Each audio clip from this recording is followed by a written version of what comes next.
Hi guys, ayan, andito tayo sa Pacific Place. So nagpunta ako dito para lang manood dito sa ballet na nakita ko sa Facebook na meron silang ballet dito.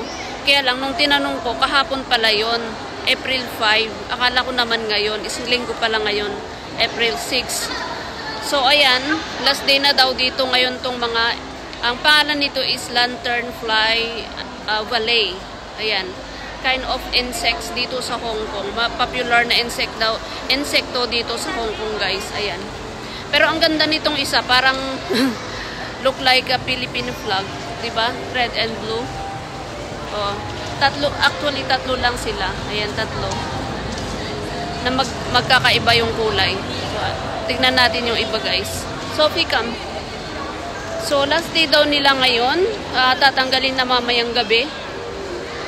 Ayan, kaya lang ang pinunta ko talaga dito, sana manunood ng ballet. Pero nung tinanong ko, tapos na pala kahapon, April 5. Ayan, so ito yung pangalawa, guys. Ayan, green and yellow. Ayan. Tingnan natin yung isa. Sophie, can you come please? So, ayan. Maraming nagpapapicture, of course. Kasi last day na nga. Tapos itong isa, meron pang dalang kung ano pinicture niya. Nilagay niya doon sa pinatong niya sa doon sa insect, then pinicturean niya. Ayan. Ayan yung isa, guys, yung white and parang light blue.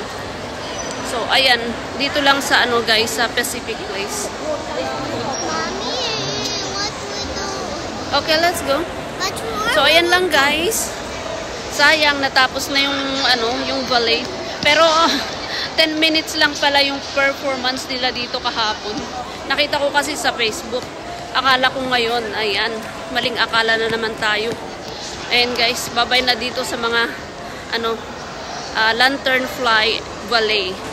Ayan. Mga insekto. Ayan, guys, short video lang tayo, guys. Akyat na daw kami sa taas. Ayan. Babay na, guys. Bye-bye.